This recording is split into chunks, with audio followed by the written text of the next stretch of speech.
Hello guys, मैं हूं नीतुराज सक्सेना। मेरा YouTube channel Saxena online classes में सभी को स्वागत है। पिछले वीडियो में हम रेकरिंग के थ्योरी को देखे थे और हम आज इसका क्वेश्चंस का सॉल्यूशन करेंगे।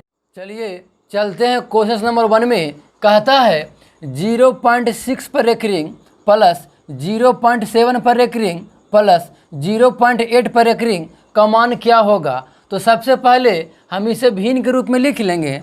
ध्यान दें, 0.6 पर रेकरिंग है तो इसे हम लिख सकते हैं 6/9। एक अंक पर रेकरिंग है तो 1 9, प्लस है तो प्लस में। अब ध्यान दीजिए 0.7 यानी रेकरिंग किसके ऊपर है, 7 पर है, तो इसे लिख सकते हैं 7/9। देखिए एक अंक पर रेकरिंग है तो 1 9 लिखेंगे। अब ध्यान दें क्या है 0.8 पर रेकरिंग, तो इसे लिख सकते हैं 8/9। अब ध्यान दीजिए ये भिन्न का क्या हो गया, जोड़ हो गया, तो इसे हम कर सकते हैं। जब सबका एलसीएम लीजिएगा तो कितना हो जाएगा 9, और 6 और 7 और प्लस 8 कितना हो जाएंगे 21। अब ध्यान दें इसे काटेंगे तो 7 तिया 21 और 3 तिया 9 कितना हो जाएंगे 7/3 होगा। और जब इसे आप भाग देंगे तो 2.333 डॉट डॉट डॉट होगा। तो आप इसे लिख सकते हैं 2.3 पर क्या रेकरिंग, क्योंकि 3 का पुनरावृत्ति हो रहा है, तो जो इसका जो आंसर होगा 2.3 पर रेकरिंग होगा। चलते हैं अगले क्वेश्चन में। कहता है 0.4713 पर रेकरिंग प्लस 0.5265 पर रेकरिंग का मान क्या होगा। यानी दोनों का क्या करना है, जोड़ना है। तो जब भी अगर इस तरह का प्रश्न हो, तो जिस पर रेकरिंग होगा उसे कम से कम 3 बार लिखेंगे। जिस पर रेकरिंग होगा उसे कम से कम 3 बार लिखेंगे। 3 से अधिक बार लिख सकते हैं, लेकिन 3 से कम बार नहीं लिखना है। देखिए इसे हल करते हैं। कहता है 0.47। अब ध्यान दीजिए जिस पर रेकरिंग रहेगा उसे कम से कम 3 बार लिखेंगे। 013 कम से कम 3 बार लिखेंगे। अब ध्यान दीजिए 0.5265 पर रेकरिंग है तो इसे कम से कम 3 बार लिखेंगे। और प्रश्न में अगर जोड़ रहेगा तो जोड़ का साइन देंगे, और अगर घटाव रहेगा तो घटाव का साइन देंगे। अब ध्यान दीजिए इसका जोड़ करना है। ध्यान दीजिए 5 + 3 8, 6 + 1 7, 5 + 3 8, 6 + 1 7, 5 + 3 8, 6 + 1 7। अब ध्यान दें 7 + 2 9 हो जाएगा, और 5 + 4 कितना हो जाएगा 9 और 0.0। अब ध्यान दें 787878 यानी 78 का क्या हो रहा है, पुनरावृत्ति हो रहा है। तो इसका आप आंसर लिख सकते हैं 0.99, और 78 पर क्या हो जाएगा रेकरिंग, क्योंकि 78 का क्या हो रहा है, पुनरावृत्ति हो रहा है। जब भी इस तरह का प्रश्न रहेगा तो जिस पर रेकरिंग रहेगा उसे हम कम से कम 3 बार लिखेंगे। और चलते हैं अगले क्वेश्चन में। कहता है 0.63 पर रेकरिंग प्लस 0.37 पर रेकरिंग प्लस 0.80 पर रेकरिंग को सरल करें। तो हम जानते हैं कि जब भी इस तरह का प्रश्न होता है तो जिस पर रेकरिंग होता है उसे कम से कम 3 बार लिखेंगे। अब ध्यान दीजिए इसे हल करते हैं। 0.63 63 और 63, क्योंकि जिस पर रेकरिंग होता है उसे कम से कम 3 बार लिखना होता है। अब ध्यान दें इसे 0.37 37 37। अब ध्यान दें 0.80 80 80। अब ध्यान दें प्लस है तो प्लस का साइन देंगे।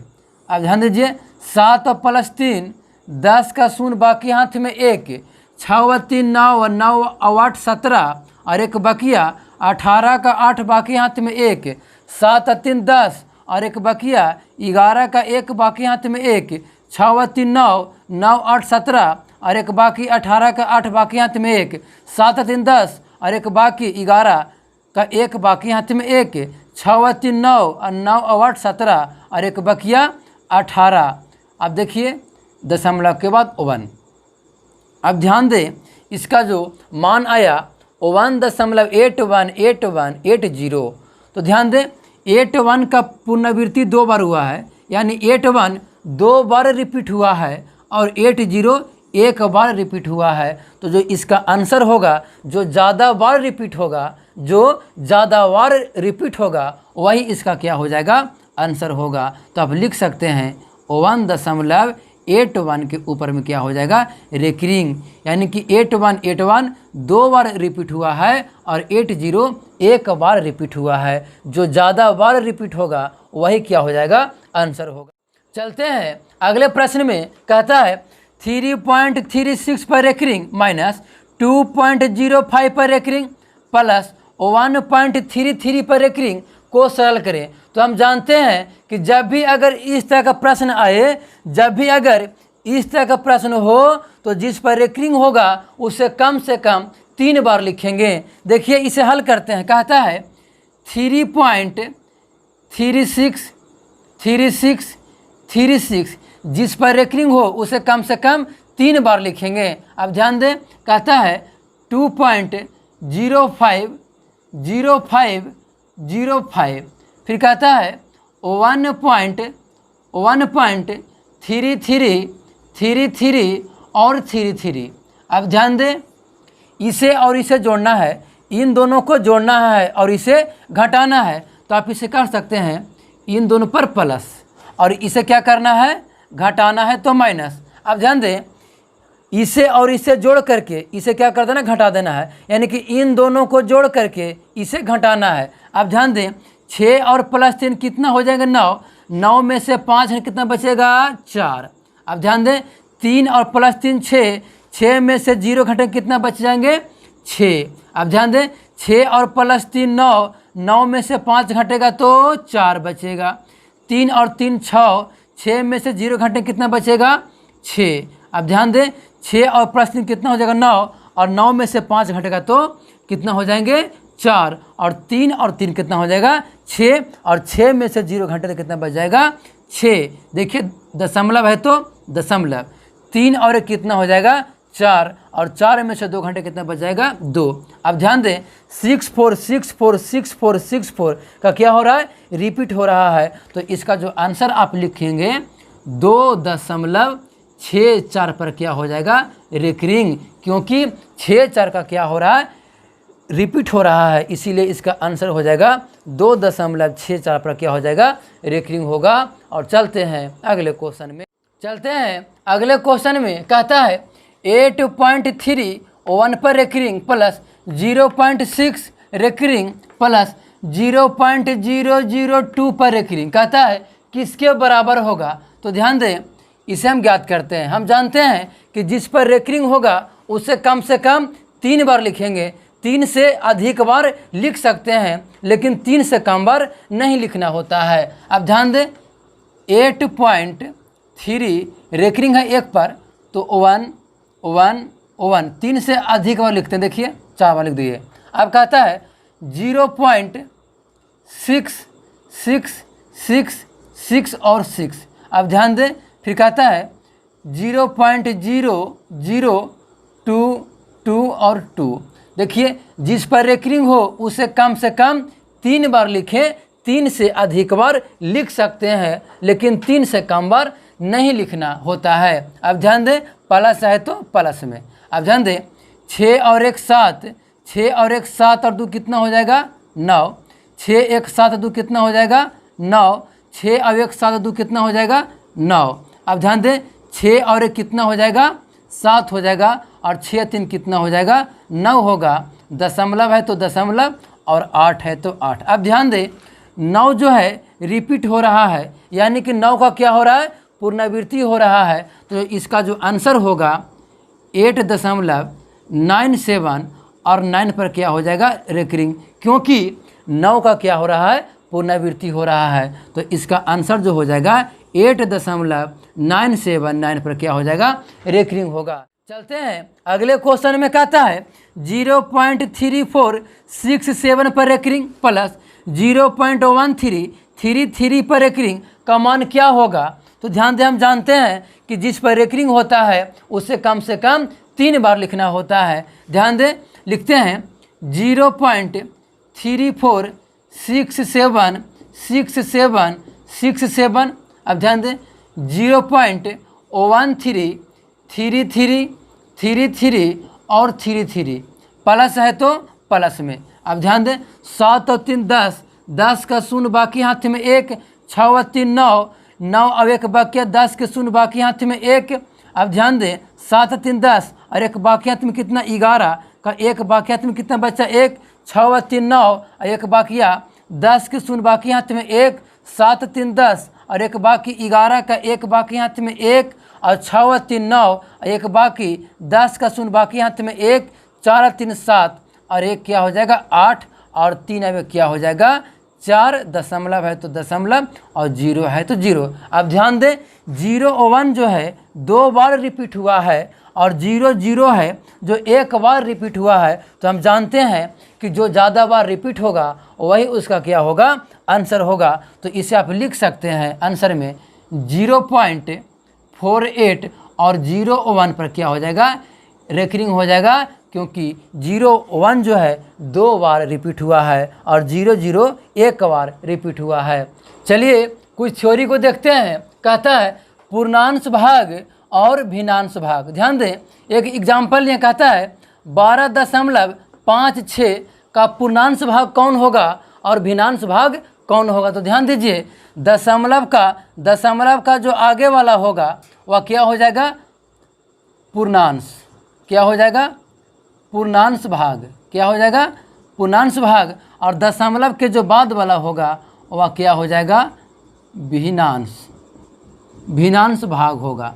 अब ध्यान दें, लेकिन देखिए इसमें क्या है कि इसके आगे क्या है माइनस है। जब भी अगर माइनस वाला हो और उसका पूछे आपसे पूर्णांश भाग और भिन्नांश भाग, तो क्या करेंगे कि ये जो माइनस वाला है इसमें एक जोड़ करके लिखेंगे, इसमें एक जोड़ करके लिखेंगे। एक जोड़ने के बाद जो आएगा वह क्या हो जाएगा पूर्णांश भाग हो जाएगा। ध्यान दें तो -13 और एक कितना हो जाएगा -14, यानी कि जो -14 होगा वह क्या हो जाएगा पूर्णांश भाग होगा। अब ध्यान दें कितना है 0.54 है। इसमें सोचना है कि 0.54 में कितना जोड़ दें, 0.54 में कितना जोड़ दें कि 1 हो जाए।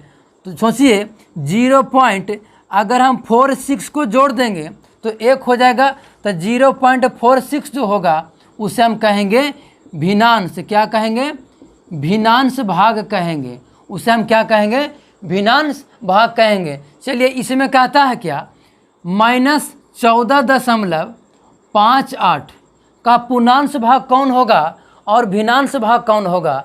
तो देखिए ये क्या माइनस में है, जब भी अगर माइनस वाला हो और उसका पूर्णांश भाग लिखना हो तो उसमें एक जोड़ करके लिखेंगे। तो कितना हो जाएगा -15 जो होगा या क्या हो जाएगा पूर्णांश भाग, क्या हो जाएगा पूर्णांश भाग हो जाएगा। अब ध्यान दें 0.58 है, 0. कितना है 58। इसमें सोचना है कि 0.58 में कितना जोड़ दें कि 1 हो जाए। तो सोचिए 0.42 को जोड़ दीजिएगा तो कितना हो जाएगा 1 हो जाएगा। तो ये जो हो जाएगा क्या हो जाएगा भिन्नांश, क्या हो जाएगा भिन्नांश भाग होगा। जब भी अगर माइनस वाला हो तो एक जोड़ करके लिखेंगे, एक जोड़ने पर जो आएगा वह पूर्णांश भाग हो जाएगा। देखिए इसमें क्या था, ये भी माइनस वाला था तो इसमें एक जोड़ दिए -14 और ये था -14, इसमें एक जोड़ कितना हो गया 15 हो गया। और चलते हैं क्वेश्चन की ओर, चलते हैं अगले क्वेश्चन में। कहता है 13.64 प्लस 24.43 प्लस 15.04 का मान क्या होगा। इसमें देखिए जो रेकरिंग दिया है वह दशमलव के पहले दिया है, सारे में जो रेकरिंग दिया है वह दशमलव का क्या दिया है पहले दिया है। तो देखिएगा यहाँ पे अगर मान लीजिए एक एग्जांपल लेते हैं 24 पर रेकरिंग और 0.64, तो देखिए दशमलव के पहले अगर रेकरिंग आए तो उससे हम माइनस समझे, क्या होगा माइनस, कितना हो जाएगा -24 और दशमलव के जो बाद वाला होती है वह प्लस में होती है। तो आप 24.64 है, रेकरिंग किसको पर है, 24 पर है, तो आप इसे लिख सकते हैं -24 और +64, यानी कि दशमलव के पहले अगर रेकरिंग हो तो उसे हम माइनस मानेंगे। अब ध्यान दें, इस प्रश्न का हल करते हैं, ध्यान दीजिए। कहता है 13.64 और रेकरिंग है। अब कहता है 24.43 यहाँ पे रेकरिंग है। अब कहता है 15.04 और इस पर रेकरिंग है। कहता है सारा को जोड़ें। अब ध्यान दें, 4 और +3 7 और 7 + 4 11 का एक बाकी हाथ में 1, 6 और 4 10 अब एक बकिया, 11 का एक बाकी हाथ में कितना बच गया, 1।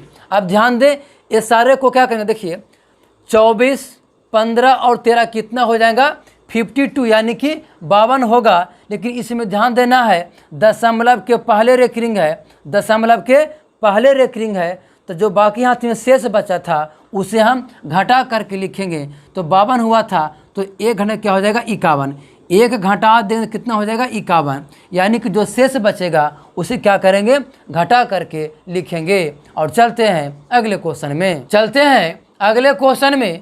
कहता है 13.43 प्लस 19.48 प्लस 29.68 का मान क्या होगा। देखिए, इसमें जो रेकरिंग दिया है वह दशमलव के पहले दिया है, इसमें जो रेकरिंग दिया है वह दशमलव का पहले दिया है। यानी कि जब भी अगर इस तरह का प्रश्न हो, रेकरिंग दशमलव का पहले हो, तो उसे हम मंटीसा कहते हैं। देखिए कहता है जोड़िए, तो ध्यान दें 13.43 और रेकरिंग है, फिर है 19.48 इस पर रेकरिंग है, और कहता है 29.68 और यहाँ पे रेकरिंग है। तो कहता है इसे जोड़ें। अब ध्यान दें, 8 और +3 कितना हो जाएगा, 11, और 11 + 8 कितना हो जाएगा, 19, 19 का 9 और बाकियात में कितना बचेंगे, 1। अब ध्यान दें, 4 और +4 8, 8 और +6 14 और एक बाकियात में कितना था, तो कितना हो जाएगा, 15। अब देखिए 15 का 5 और बाकी हाथ में 1, एक क्या बचा, शेष बचा। अब ध्यान दें, 29 और 19 और 13 को जोड़िए तो कितना हो जाएगा, 61। लेकिन हम जानते हैं कि दशमलव के अगर पहले रेकरिंग हो, दशमलव के अगर पहले रेकरिंग हो, तो जो शेष बचेगा उसे हम घटा करके लिखते हैं।